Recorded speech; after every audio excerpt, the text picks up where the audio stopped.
Welcome to the bold analysis. Last Sunday, President Uhuru Kenyatta met with President William Samoei Ruto with another emissary who was from Raila Odinga's side. And what we'll then see later is a debate that is now being floated, rather a bill that is being floated by Azimio la Umoja team on creation of the position, powerful office of the leader of opposition. And of course, I had read it sometime 2 days ago, but I did not give it keen interest because I believe it was just pure political gimmick. But then today, or rather yesterday, I listened to Johnston Muthama, and he's simply speaking about what former President Uhuru Kenyatta once said, that one of the problems we have is winner takes all. Muthama, who was at one point one of the closest allies of Raila Odinga, is giving it this take. The leader of the opposition is established and recognized through the votes that were casted by Kenyans. Let's say this. President Ruto won with 7.2 million votes. Raila received 6.9. Look at that following behind Raila, behind him. Are you telling me that person does not deserve really, one, to have an office? Number two, to have his car fueled up, to be able to reach the 6.9 million Kenyans. Are you telling me that that person should not have a public addressing system given by the government to reach the 6.9 voters who voted for him? We will be doing injustice to Kenyans if we go that direction.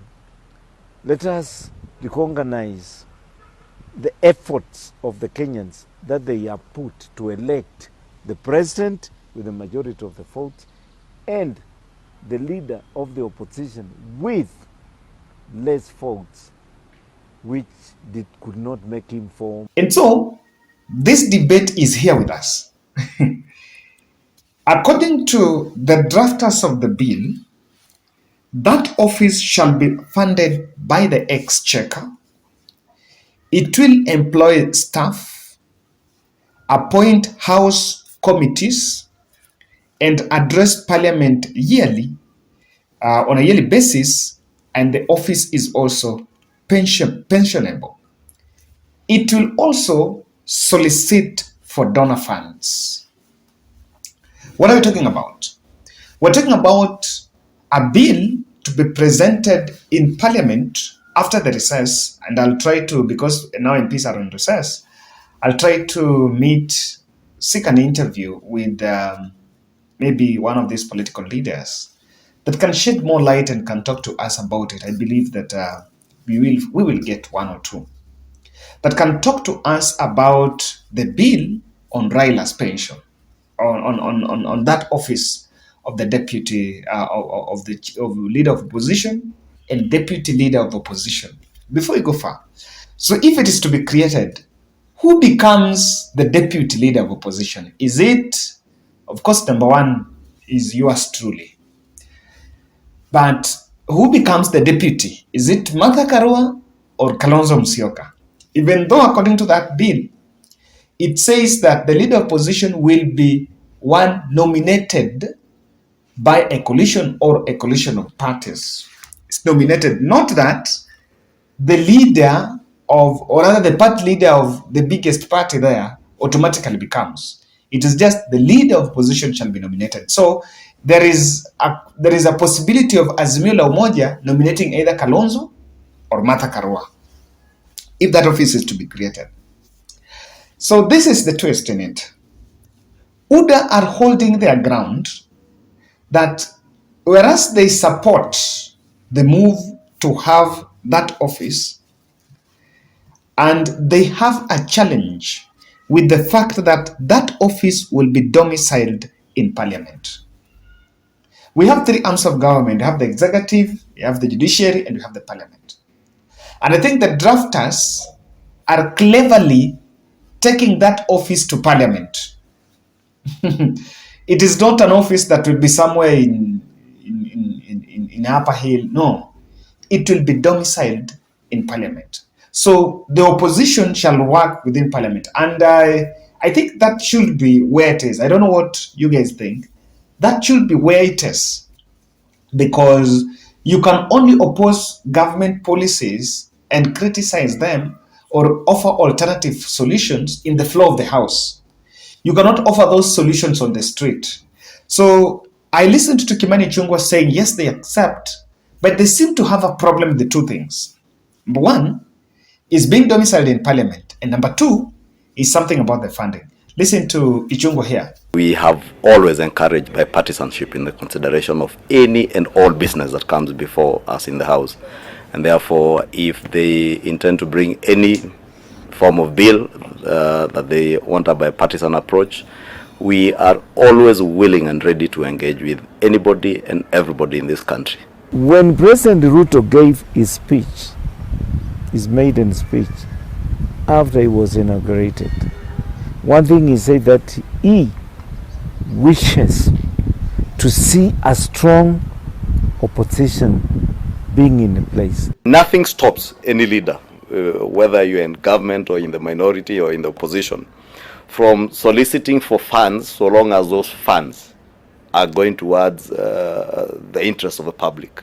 But if you want to use an office that you are telling us will be catered for by the exchequer to solicit for funds for your own use or for the use of your political coalition, then I don't think the public. So Kimani Ichung'wah and the team are a bit uncomfortable with the fact that that office of the leader of opposition can solicit for donor funds. I don't know, because anyone in this country can solicit for funds. Anyone, even individual project, can solicit for donor funding.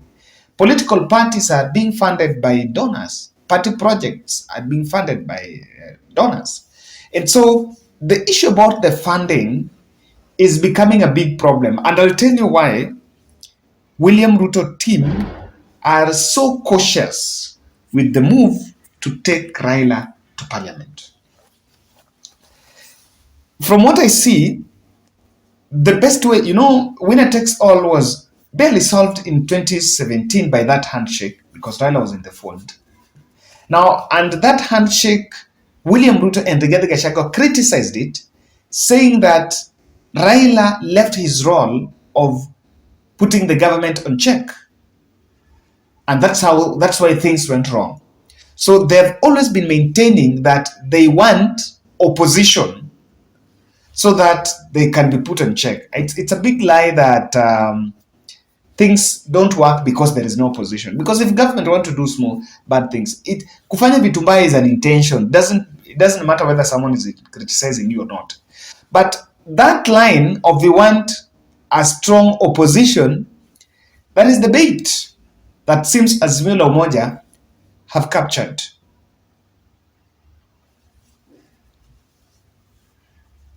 That is when William Ruto spoke about he wanted strong opposition. And that strong opposition is now what is being solved there. The biggest challenge is the fact that that office is domiciled in the constitution. From what we've always gathered, or we've also gathered, is Musalia Mudavadi at camp and William Ruto team are comfortable with the creation of that office. But the Rigathi Gachagua school of thought is that Raila Odinga should go for political oblivion. I was talking to someone said, if you want to know Raila Odinga is how he's going to reinvent himself. And I am still maintaining that Raila should and can reinvest himself, because politics is work. That's what he can do. If you take him away from politics, ata haitakaa for long. It's in politics that will still make him strong. That's why he's going to get his peace. But any bid to reinvent himself should not produce a 2027 presidential candidature. Oh, I don't know. Many people are worried that when you bring Raila in the fold, he can reinvent himself for 2027. And it should be very big. It should be a trap. And Raila team should be very cautious that William Ruto already knows very well that Raila is up to something. That Raila is up to something. And the little chance he will get, he will maximize it, blow it, and use it well. Look at the way Handshake produced his 2027 candidature. So this might end up producing 2027 candidature. And behind the scene, that might be what William Ruto is also looking at. That when you put Raila out of the fold, they have already known that Raila is an opponent that they would want to face. With Raila, you'll have high-octane politics, you'll have high-octane campaigns. Then with Raila, you will always run with the narrative is a perennial loser. But when you throw in Kalonzo and someone, back to the drawing board. In fact, I can tell you guys that if 2027 contest is to reshape, it should reshape building around Kalonzo Musyoka. It should shift from Raila's circle to Kalonzo Musyoka's circle. Try Kalonzo with William Ruto, and you guys can be shocked. Office is domiciled in Parliament. The big problem why William Ruto team are a bit cautious with that is this. Ruto government, there is a lot of foreign interests, international interests that are now vested in government. And they will technically use Raila's office in Raila to push or rather to checkmate President Ruto. As we talk now, there is a big debate between whether Ruto is going to the west or is favoring the east or is all through. And it is an open secret that the East, the China team, are feeling uncomfortable with what is the US invasion in Kenya. They feel totally uncomfortable and insecure by the US. That, what that means is the China team will most likely use Raila, because if that office is within Parliament and is in the Constitution, then it will be viable. They will push William Ruto to the wall. I don't know whether another foreign international affairs a friend of mine, expert, also told me that, Kevin, number two, apart from the East going Raila's office, the same West will checkmate William Ruto. And the way they'll checkmate William Ruto is they'll most likely go and, yes, they betrayed Raila if they influenced the election, as Raila maintains. Then they will still go after Raila. And with Raila Odinga, they'll still fund Raila and push Raila to checkmate William Ruto. And you may wonder that in 2027, you may have a strong opposition party. Strongest opposition party. What this can metamorphosize. And I can tell you that with this office domiciled in Parliament, Raila will technically use that opportunity to regroup. I've always said that the biggest strength he has ever had is ability of regrouping. And regrouping when in Parliament, he will get access. Even the UDA politicians will be so close to him. That's why we'll see UDA politician, because the office is now in the Constitution, there is that immunity. Not that he's going to meet him somewhere in Capitol Hill, and the office is domiciled in the Constitution. How many UDA politicians will be spending their day in that office? And Ruto knows that the vote can be rocked from Parliament. The other time between 2017 and 2022, Raila Odinga technically penetrated Jubilee through the executive. And he sat table with President Uhuru Kenyatta. And in parliament, oh my goodness, what stops him from taking the Tangula? It can be invoked from the parliament. So that's why Ruto team are very cautious with that. Raila's reinvention team and creation of that office, it fairly solves the problem of winner take all.